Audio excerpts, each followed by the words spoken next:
After sending Doom to hell and occupying his castle to win the trust of Latveria, Reed appears on TV and declares himself temporary ruler to keep the country safe from threats. He shows footage of the Fantastic Four helping rebuild and dismantling rogue Doombots. As a gesture, Reed promises the people free reign inside Doom's castle come morning. Crowds flood the castle, taking whatever they want. Johnny questions the wisdom of letting the people loot, but Reed says it's therapeutic. Reed sees two men fighting over a portrait of Doom's mother. Reed questions why anyone would defend the mother of a tyrant, alarming Ben, who starts to worry about Reed's mindset. Tension spikes when a citizen loyal to Doom tries to blow up the team with a vibranium bomb. Reed's harsh response nearly mirrors Doom's own cruelty. The team persuades Reed to hold back, reminding him they can't become what they're trying to replace. At the UN, world leaders agree to disavow Reed's actions, warning that if the US doesn't join them, China and Russia could interpret it as an endorsement of Reed's coup, risking war. Back in Latveria, Reed tries to connect with Franklin, who only wants to go home. Reed sends him back to the moon with the Inhuman crystal. Ben confronts Reed about his behavior, noting how similar he's sounding to Doom. Sue and Ben argue, and when Sue makes a comment about how she's the one with kids, not him, Ben storms out. At a bar, Johnny is interrupted by Ben, who has found a resistance fighter. They trail him to a hideout but are ambushed by Doombots. As Ben blacks out, he sees Reed commanding the robots.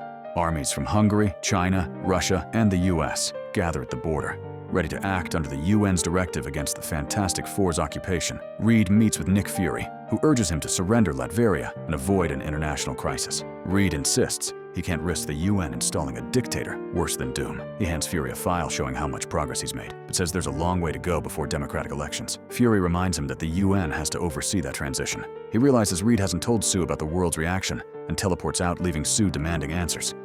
Reed leads Sue to where Ben and Johnny are held. They break free, furious that Reed unleashed Doombots on the resistance cell. Reed says it was part of his plan. By defeating the Doombots, they would win the locals' trust. The team destroys the robots, and the people celebrate. Sue says he's letting his anger at Doom's past actions consume him. Reed hugs her, only to wound her by claiming she was useless in protecting their kids. Ben and Johnny defend her, but Reed tells them to save their strength for war. They rush to find Fury, who says it's out of his hands, and Reed will be tried for treason against the US. Meanwhile, Reed pens a goodbye note and starts building a machine in the castle's depths.